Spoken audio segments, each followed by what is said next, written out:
What's up, everyone? Welcome into DodgerHeads, presented by DodgerBlue.com. My name is Jeff Spiegel, joined today by Matt Moreno. And Matt, we've got some breaking news. Max Scherzer to the Mets. There were some trickles of news that came out over the last couple days that made us think this might be possible. Well, today it is almost official. 3 years, $130 million are the terms. Your immediate reaction, Matt, when you see Max Scherzer to the Mets, 3 years, $130 million.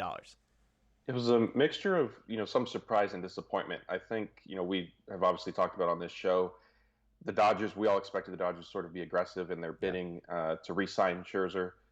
It doesn't necessarily seem like that was the case. They kept getting mentioned as though they're in the mix, they're in the mix. I think that was just largely a byproduct of, hey, he finished the season with us. It seemed like both sides enjoyed that time.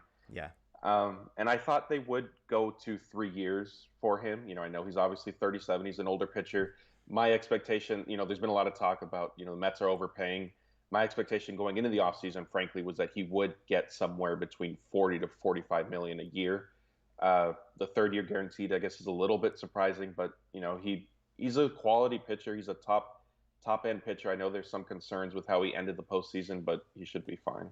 Yeah, no, it's fascinating. I am in the camp of this is a crazy overpay to me. I was expecting him to get in the $40 million range, but if that was going to be the case, I never saw him getting that in year three.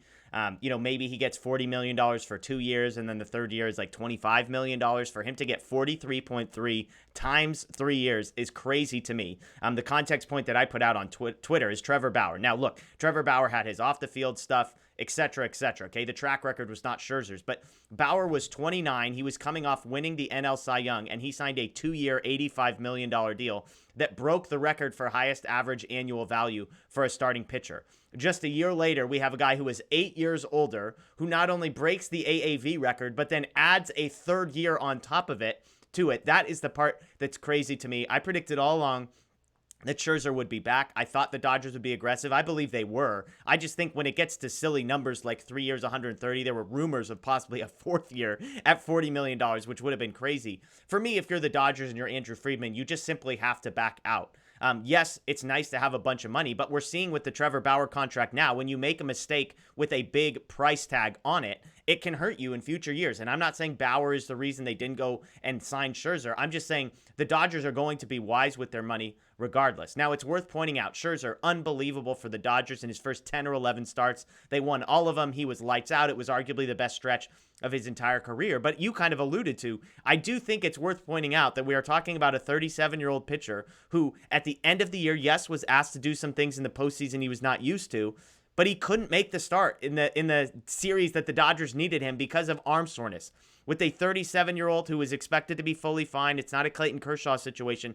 To me, that worries me. And so all that's to say, I predicted Scherzer would be back with the Dodgers. I'm surprised that he's not, but once I saw the numbers coming out, it did not surprise me. Matt, the next question then, and this is something that Daniel and I talked about, is where do the Dodgers go from here? It's worth pointing out the Dodgers still have 2 of the 3 guys who finished in the top 8 in Cy Young voting last year in Urias and Buehler. And Daniel and I did a deep dive on those two, about talking about how good Buehler has been, how Urias, in my estimation, maybe has even been better than Buehler. They've got Andrew Heaney, who's a number 5-ish starter. They've got Tony Gonsolin, who I'm a believer in. So where do you go from here? There are no more elite ace type guys. Robbie Ray is out there, AL Cy Young Award winner, but not necessarily a long track record. You've got Marcus Stroman out there, who's probably the only other guy in the number 1, number 2-ish category. If you're the Dodgers, you've got 2 aces, you have 2 guys at the back end, you've got a hole in the 3-4 spot. Do you make a big push for one of these elite starting pitchers, or do you kind of shift your attention elsewhere?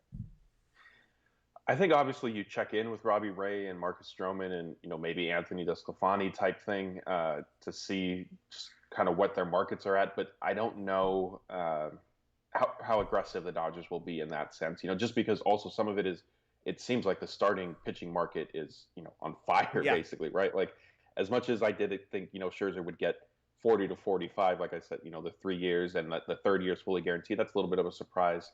Some of the other contracts that have been given out already, the Dodgers may not find it prudent or in their best interest to Yeah. sort of, like go and spend on somebody like Robbie Ray. Yes, like you said, coming off a Cy Young season, but his track record, there isn't really a long history of sustained success. Yeah. And on the trade market, I don't think the Dodgers really have the prospect capital right now to go and get an elite pitcher. So it wouldn't completely shock me if maybe they focus a little bit more on the position player side. I think this makes it more likely that Corey Seager is back. Yeah.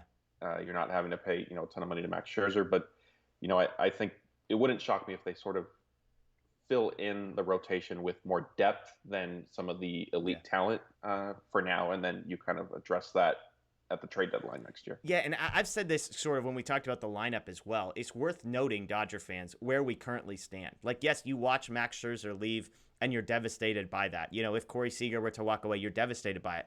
But also make sure that the other half of your mind is dedicated to looking at what you have.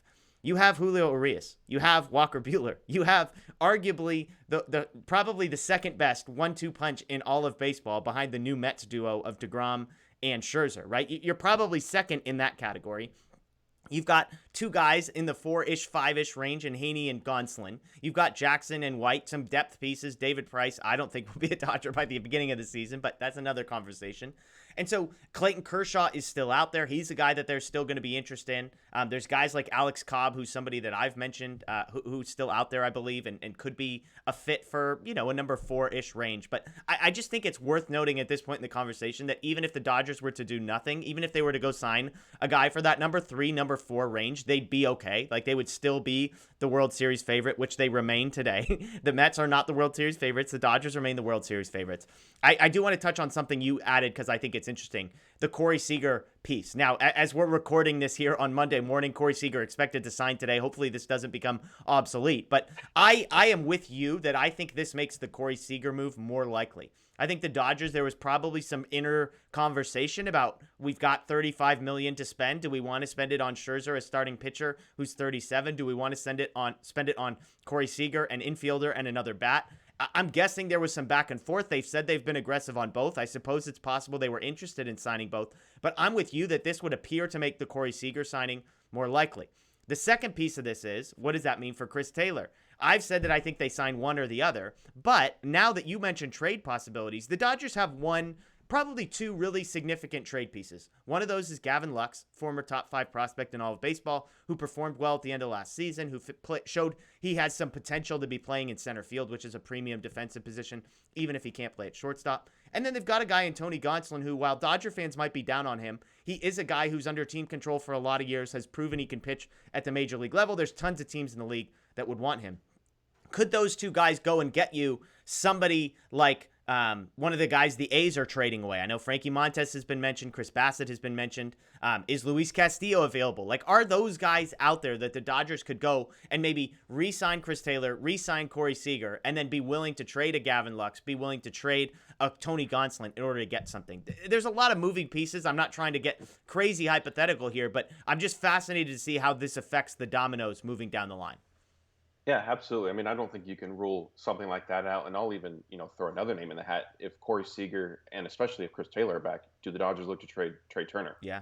Yeah. Because then at this point, you're probably not going to re-sign Trey Turner a year from now. Yeah. So then would you rather get, a compensatory draft pick, which for the Dodgers being presumably being a luxury tax paying team is further down in the draft order? Yeah. Or would you possibly want to explore, if we trade Trey Turner, what can he get us to possibly fill in holes everywhere? Yeah. It's not necessarily something I'm advocating for, but it might just be, the hand the Dodgers are sort of dealt. Yeah, it's playing with numbers, right? Like, it's like you have a certain amount of dollars and a certain number of positions. Well, you can go get a cheaper pitcher by trading for one. So if signing Chris Taylor for $15 million, $16 million a year allows you then to go trade a Gavin Lux for a Frankie Montes who's not making a ton of money, then the dollar all end up in the same place, and you've got a second baseman and you've got a starting pitcher, albeit it just looks different. So let us know in the comments below, of course. What do you think? Does this make the Corey Seager signing more likely? Are you bummed that Max Scherzer is not back? Would you have paid him 3 years, $130 million? Let us know in the comments below. Check out DodgerBlue.com. We've got all the recaps of everything going on on the hot stove right now. And then, of course, make sure you're subscribed here, Dodger Blue 1958 on YouTube, Dodger Blue 1958 everywhere on social media. And most importantly, ring the notification bell, because when Corey Seager makes a decision, which many are expecting could be today, we will have the breaking news for you here at Dodger Heads. That's Matt Moreno. My name's Jeff Spiegel. Enjoy the rest of your day. We'll talk to you soon.